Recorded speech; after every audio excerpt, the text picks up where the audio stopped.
Picture this. You're standing at the edge of a vast ocean, waves crashing against the shore with relentless force.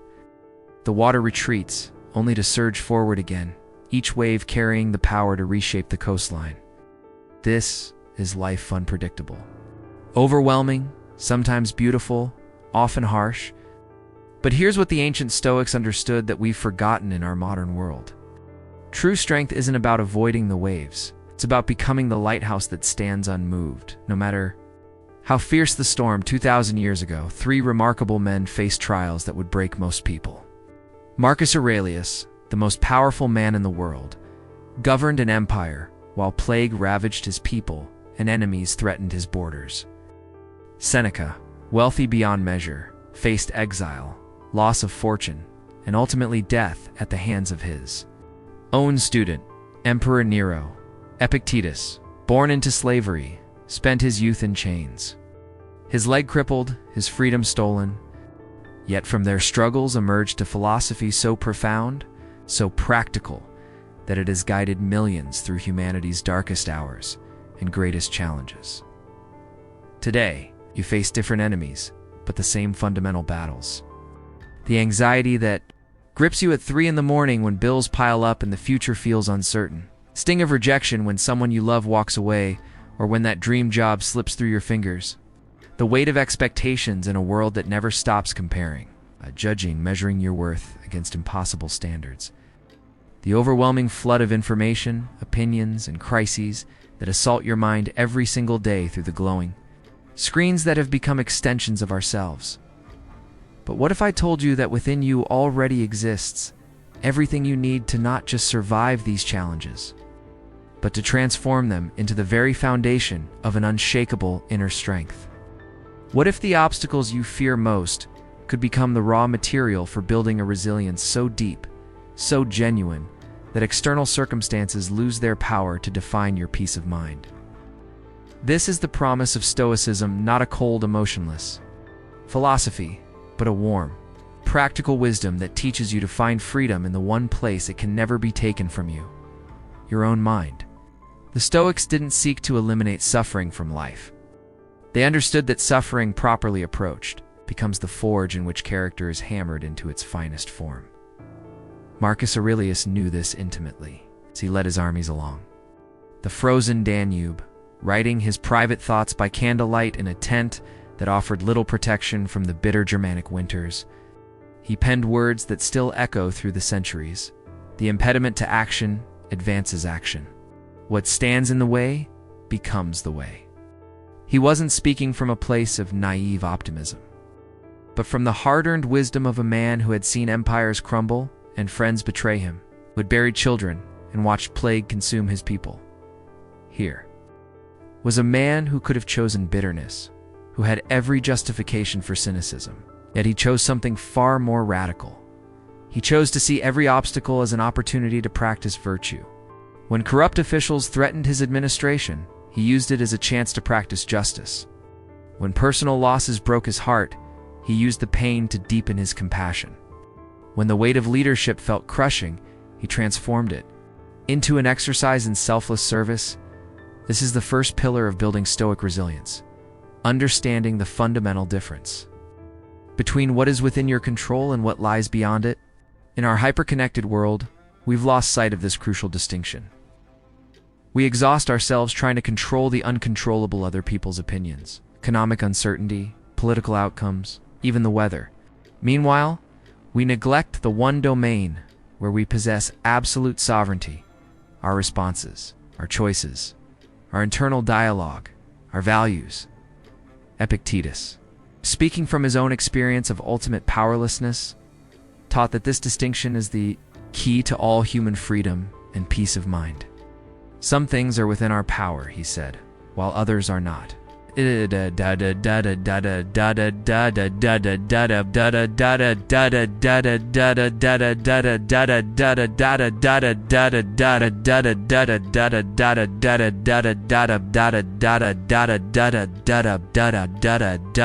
What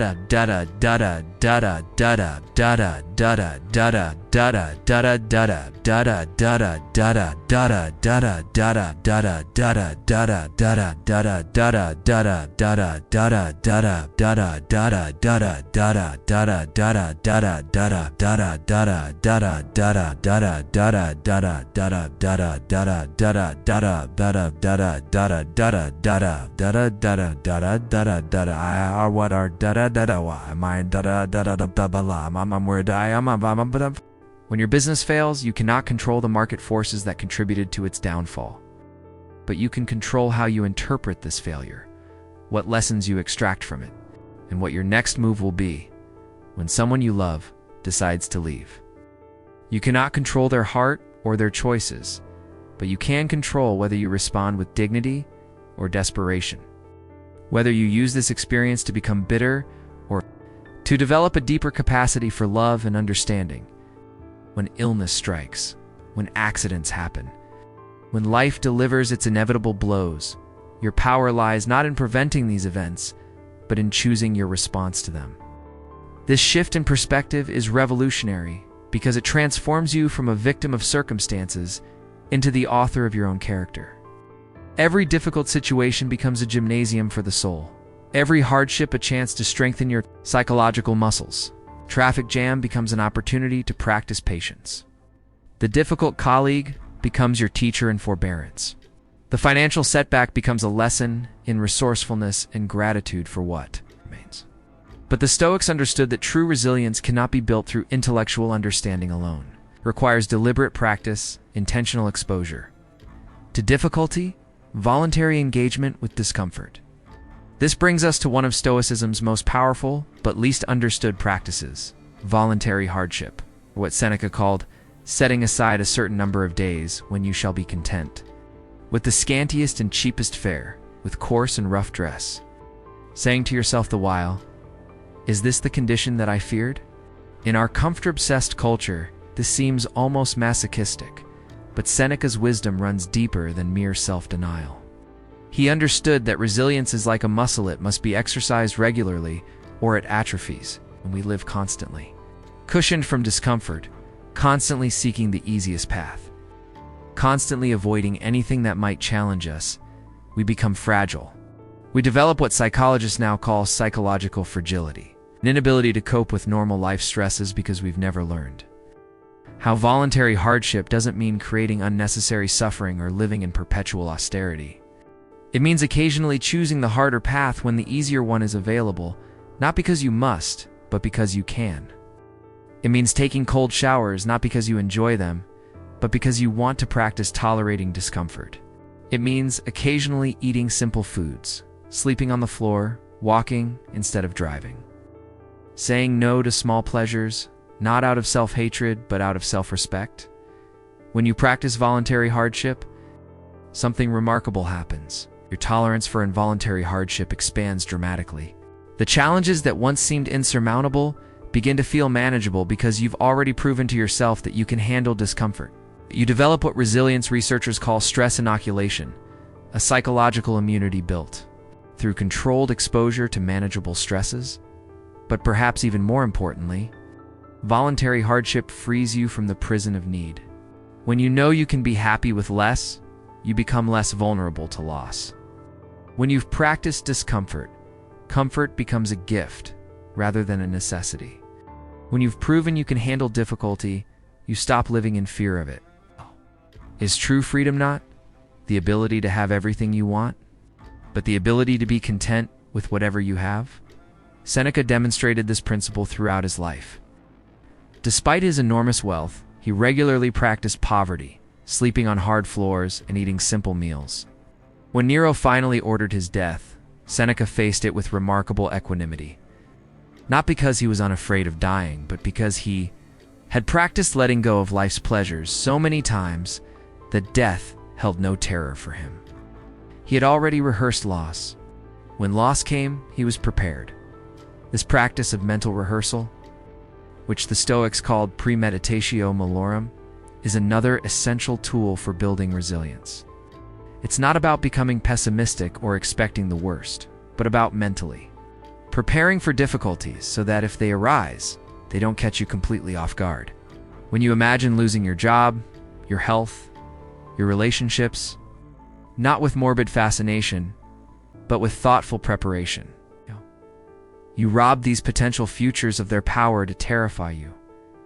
Modern psychology has validated this ancient practice.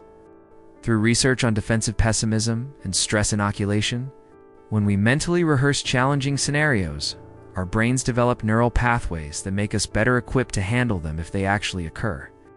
We move from reactive panic to proactive preparation. We shift from "this can't be happening" to "I knew this was possible and I'm ready to deal with it." But the Stoics balanced this mental preparation with a profound practice of gratitude. Not the shallow think positive variety popular today, but a deep appreciation for the temporary nature of all our blessings. Marcus Aurelius regularly reminded himself that everything he loved would someday be gone: his wife, his children, his empire, his own life. Rather than making him morose, this awareness made him treasure these gifts more deeply while they were present and prepare mentally for their inevitable absence. This is the paradox of Stoic gratitude. By fully accepting the impermanence of everything we hold dear, we learn to love more freely and lose more gracefully. When you know your relationship won't last forever, you stop taking your partner for granted and start cherishing each ordinary moment. When you know your health is temporary, you stop complaining about minor aches and start celebrating your body's daily miracles. When you know your career will eventually end, you stop seeking immortality through work and start focusing on the contribution you can make while you're here. The daily practice of reflection, which the Stoics considered essential to their development, becomes a powerful tool for building this kind of resilient gratitude. Each evening, Marcus Aurelius would review his day, examining his thoughts, actions, and reactions not with harsh judgment but with the curiosity of a scientist studying his own mind. He would ask himself, where did I let circumstances control my emotions? When did I waste energy on things outside my control? How did I contribute to my own suffering? Did I learn about myself and others? This practice of evening reflection, which you can begin tonight, transforms random experiences into deliberate learning. Instead of simply reacting to life, you begin to study life. Instead of being carried along by unconscious patterns, you start to see these patterns clearly and choose whether to continue them or change them. The businessman who loses a major client can examine not just what went wrong externally, but how his attachment to that outcome affected his peace of mind and what he might do differently next time. The parent whose teenager is struggling can reflect not just on their child's behavior, but on their own responses, their expectations, their fears, and how these internal states might be influencing the situation. The individual facing illness can explore not just their physical symptoms, but their mental resistance to their condition and how this resistance might be creating additional suffering beyond what the illness itself requires. Through this daily practice of reflection, you begin to develop what the Stoics called prososche, a continuous attention to your inner life, a mindful awareness of your thoughts and reactions as they arise. This isn't about becoming self-absorbed or narcissistic, but about becoming self-aware enough to choose your responses rather than being controlled by unconscious reactions. This leads us to perhaps the most practical aspect of Stoic resilience: emotional regulation. The Stoics understood that emotions aren't things that happen to us, they're judgments we make about events. When your colleague gets the promotion you wanted, the disappointment you feel isn't caused by their success, but by your judgment that their success somehow diminishes you or proves your inadequacy. When your romantic relationship ends, the heartbreak isn't caused by their departure, but by your judgment that you cannot be happy without them, or that their leaving means something terrible about your worth as a person. This insight is revolutionary because it means you have far more control over your emotional life than you've been told. You cannot control whether the promotion goes to someone else, but you can examine and potentially change your judgment about what that means. You cannot control whether someone chooses to stay in your life, but you can work with your judgment about what their choice says about you or your future happiness. This doesn't mean suppressing emotions or pretending everything is fine when it isn't. It means learning to distinguish between the initial flash of feeling, which is natural and often unavoidable, and the story you tell yourself about what that feeling means, which is where your power lies. The first disappointment when you don't get the promotion is natural. The weeks of rumination about how unfair life is and how you'll never succeed is optional. The initial sadness when a relationship ends is human. The months of believing you're unlovable and will never find happiness again is a choice, though it may not feel like one. The Stoics developed specific techniques for working with these judgments. When faced with a disturbing emotion, they would ask, "What assumption am I making about this situation? Is this assumption necessarily true? Is this judgment helping me respond effectively, or is it creating unnecessary suffering? Might someone I respect view this same situation?" These questions aren't meant to eliminate all negative emotions, which would be neither possible nor desirable, but to help you respond to difficulties from a place of wisdom rather than raw reactivity. When you lose your job, fear about the future is reasonable and can motivate appropriate action. But the story that you're a failure who will never recover is just that, a story, and one that's likely to impair your ability to find new opportunities.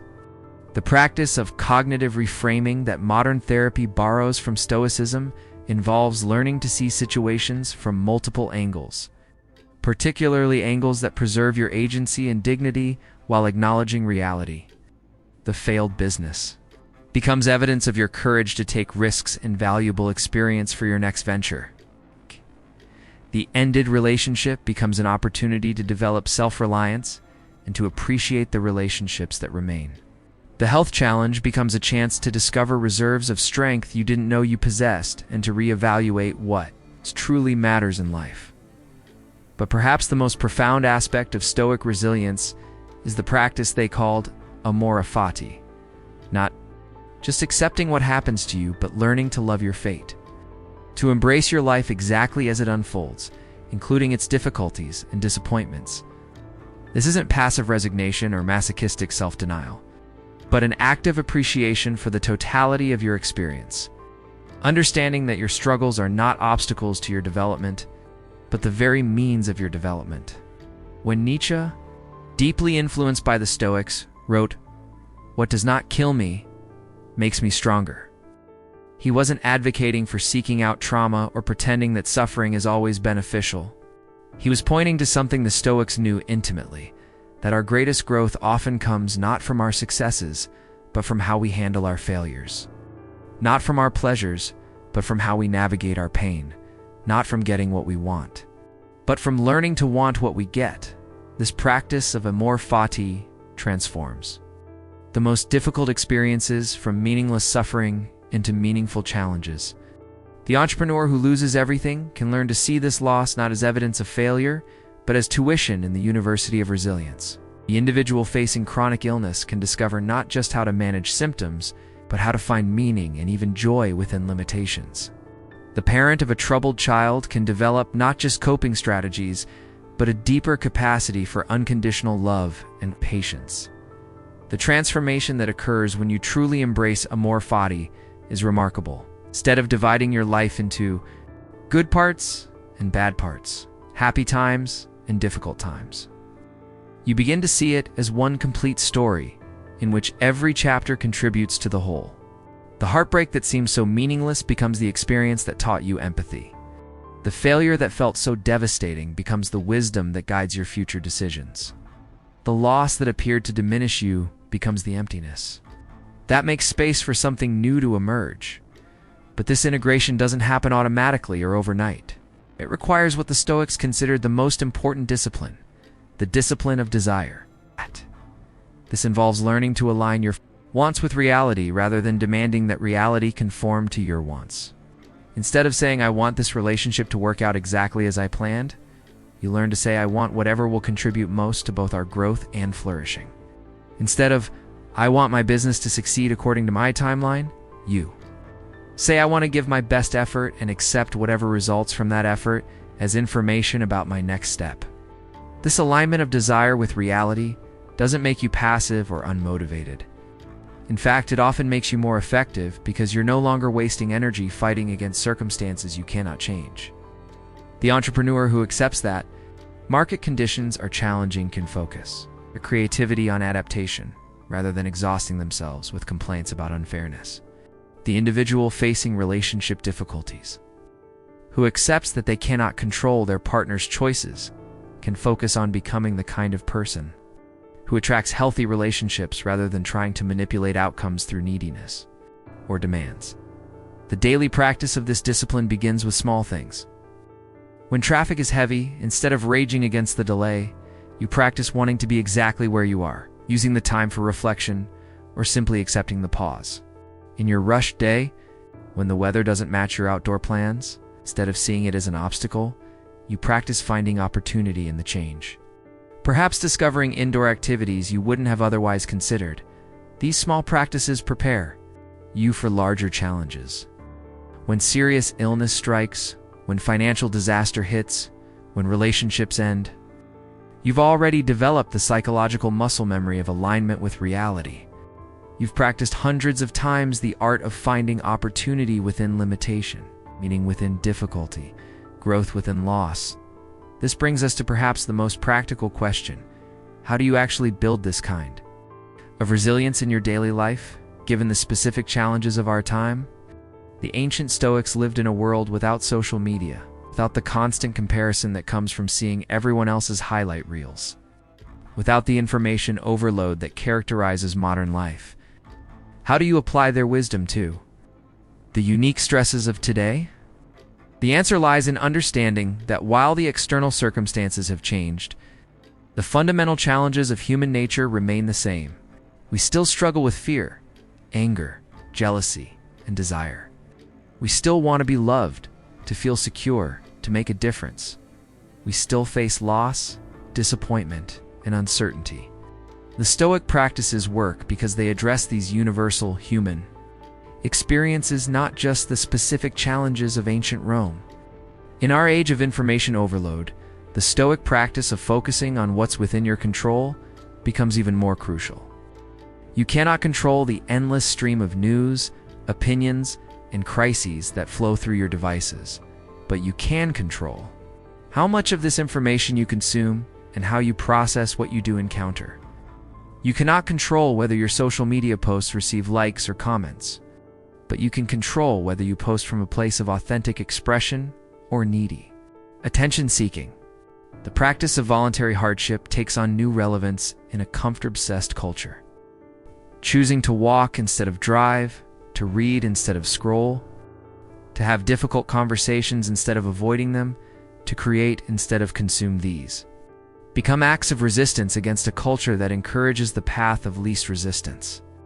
They become ways of maintaining your agency in a world designed to make you passive. The evening reflection practice becomes essential in a world that moves too fast for natural processing, without deliberate pauses for integration experiences. Pile up unexamined, reactions accumulate unconsciously, and patterns repeat without awareness. The simple practice of asking yourself each evening, "What did I learn about myself today?" can transform random events into deliberate development.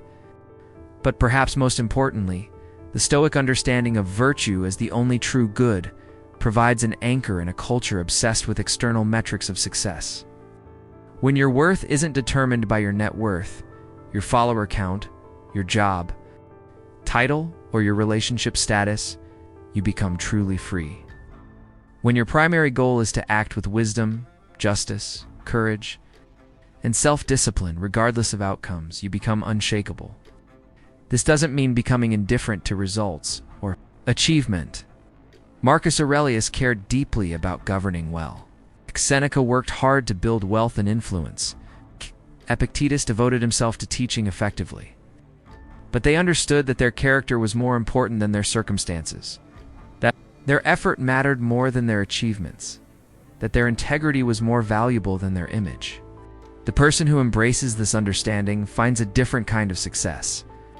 Not the fragile success that depends on external validation and favorable circumstances, but the robust success that comes from knowing you've lived according to your values, regardless of results. The entrepreneur who builds their business with honesty and persistence experiences a satisfaction that no market crash can touch. The parent who loves their children unconditionally while maintaining appropriate boundaries finds a joy that doesn't depend on their children's choices or achievements.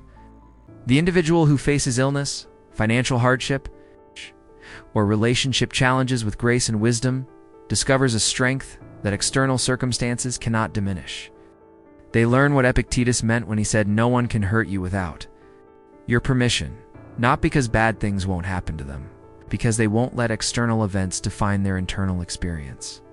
This is the ultimate promise of Stoic resilience. Not that life will become easy, but that you will become strong enough to handle whatever life brings. Not that you'll avoid suffering, but that you'll transform suffering into wisdom. Not that you'll control outcomes, but that you'll master your responses.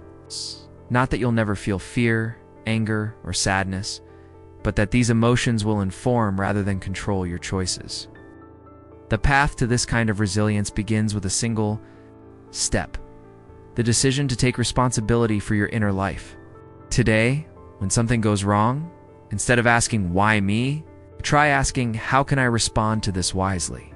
When someone disappoints you, instead of focusing on their shortcomings, examine your expectations. When circumstances don't unfold as you planned, instead of resisting reality, look for the opportunity hidden within the obstacle. These small shifts in perspective, practiced consistently over time, create profound changes in your experience of life. You begin to feel less like a victim of circumstances and more like a co-creator of your destiny. You start to see challenges as adventures rather than threats, setbacks as setups for comebacks, endings as beginnings in disguise. The lighthouse stands firm not because it's never tested by storms, but because it's built to withstand them. Your resilience, like that lighthouse, isn't about avoiding life's storms, but about remaining steady within them, offering guidance to others who are struggling in the darkness, transforming every challenge into an opportunity to shine more brightly. This is your invitation to begin building that kind of unshakable strength today. Not tomorrow, not when conditions improve, not when you feel more ready, but now, with whatever challenges currently face you. The ancient Stoics didn't wait for perfect circumstances to practice virtue. They used whatever circumstances they found as their gymnasium for growth. You have everything you need to begin.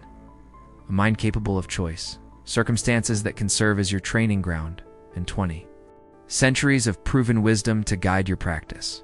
The only question remaining is, will you choose to build the kind of resilience that transforms obstacles into opportunities, suffering into strength, an ordinary life into an extraordinary adventure in human flourishing? The waves will keep coming, they always have, and they always will. But you can choose to become the lighthouse, steady, strong, and shining, no matter how fierce the storm. This is not just philosophy. This is the practical path to a life of unshakable inner peace and profound outer contribution. This is your guide to building resilience the Stoic way.